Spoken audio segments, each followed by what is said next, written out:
It was Sunday afternoon in the farmhouse, on the 13th of February. Dinner being over, Bathsheba, for want of a better companion, had asked Liddy to come and sit with her. The moldy pile was dreary in wintertime before the candles were lighted and the shutters closed. The atmosphere of the place seemed as old as the walls. Every nook behind the furniture had a temperature of its own, for the fire was not kindled in this part of the house early in the day, and Bathsheba's new piano, which was an old one in other annals, looked particularly sloping and out of level on the warped floor before night threw a shade over its less prominent angles and hid the unpleasantness. Liddy, like a little brook, though shallow, was always rippling. Her presence had not so much weight as to task thought, and yet enough to exercise it. On the table lay an old quarto Bible, bound in leather. Liddy, looking at it, said, "Did you ever find out, miss, who you are going to marry by means of the Bible and key?" "Don't be so foolish, Liddy. As if such things could be." "Well, there's a good deal in it, all the same." "Nonsense, child. And it makes your heart beat fearful. Some believe in it, some don't. I do." "Very well, let's try it," said Bathsheba, bounding from her seat with that total disregard of consistency which can be indulged in towards a dependent, and entering into the spirit of divination at once. "Go and get the front door key." Liddy fetched it. "I wish it wasn't Sunday," she said, on returning. "Perhaps 'tis wrong." "What's right weekdays is right Sundays," replied her mistress in a tone which was a proof in itself. The book was opened, the leaves, drab with age, being quite worn away at much-read verses by the forefingers of unpracticed readers in former days, where they were moved along under the line as an aid to the vision. The special verse in the book of Ruth was sought out by Bathsheba, and the sublime words met her eye. They slightly thrilled and abashed her. It was wisdom in the abstract facing folly in the concrete. Folly in the concrete blushed, persisted in her intention, and placed the key on the book. A rusty patch immediately upon the verse, caused by previous pressure of an iron substance thereon, told that this was not the first time the old volume had been used for the purpose. "Now keep steady, and be silent," said Bathsheba. The verse was repeated, the book turned round, Bathsheba blushed guiltily. "Who did you try?" said Liddy curiously. "I shall not tell you." "Did you notice Mr. Boldwood's doings in church this morning, miss?" Liddy continued, adumbrating by the remark the track her thoughts had taken. "No, indeed," said Bathsheba, with serene indifference. "His pew is exactly opposite yours, miss." "I know it." "And you did not see his goings-on?"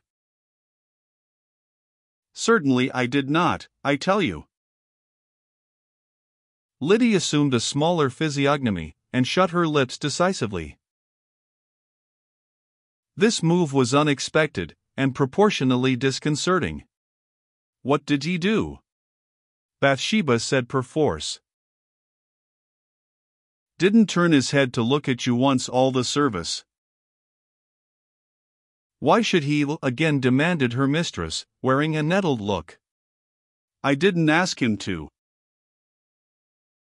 "Oh no. But everybody else was noticing you, and it was odd he didn't. There, 'tis like him. Rich and gentlemanly, what does he care?"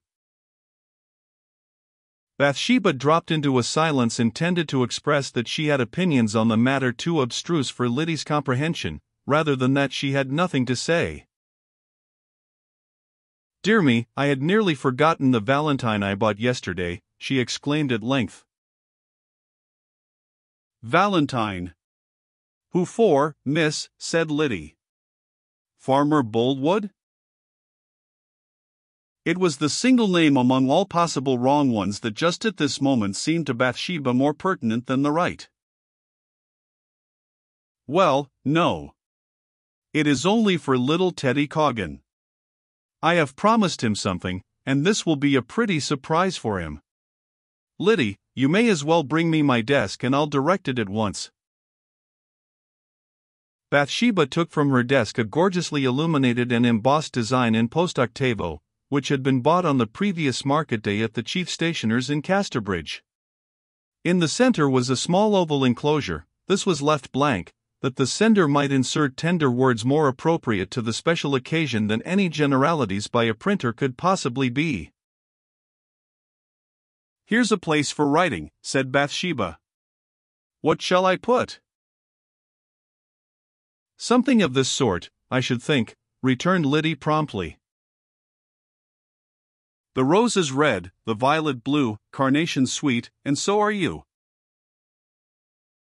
Yes, that shall be it. It just suits itself to a chubby-faced child like him, said Bathsheba. She inserted the words in a small though legible handwriting, enclosed the sheet in an envelope, and dipped her pen for the direction. What fun it would be to send it to the stupid old Boldwood, and how he would wonder, said the irrepressible Liddy, lifting her eyebrows, and indulging in an awful mirth on the verge of fear as she thought of the moral and social magnitude of the man contemplated. Bathsheba paused to regard the idea at full length. Boldwoods had begun to be a troublesome image, a species of Daniel in her kingdom who persisted in kneeling eastward when reason and common sense said that he might just as well follow suit with the rest, and afford her the official glance of admiration which cost nothing at all. She was far from being seriously concerned about his nonconformity. Still, it was faintly depressing that the most dignified and valuable man in the parish should withhold his eyes, and that a girl like Liddy should talk about it. So Liddy's idea was at first rather harassing than piquant. No, I won't do that. He wouldn't see any humor in it. He'd worry to death, said the persistent Liddy. Really, I don't care particularly to send it to Teddy, remarked her mistress. He's rather a naughty child sometimes. Yes, that he is. Let's toss as men do, said Bathsheba, idly. Now then, head, Boldwood, tail, Teddy. No, we won't toss money on a Sunday, that would be tempting the devil indeed. Toss this hymn book, there can't be no sinfulness in that, miss. Very well. Open, Boldwood, shut, Teddy. No, it's more likely to fall open. Open, Teddy, shut, Boldwood. The book went fluttering in the air and came down shut. Bathsheba, a small yawn upon her mouth, took the pen, and with offhand serenity directed the missive to Boldwood. Now light a candle, Liddy. Which seal shall we use?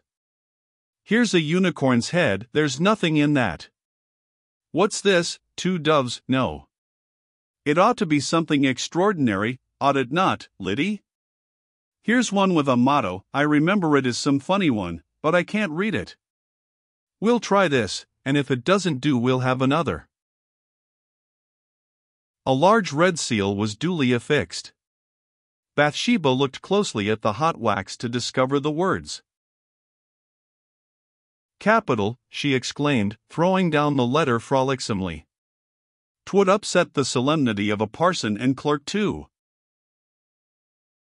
Liddy looked at the words of the seal, and read, Marry me.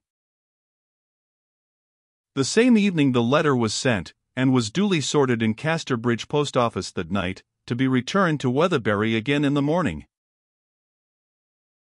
So very idly and unreflectingly was this deed done.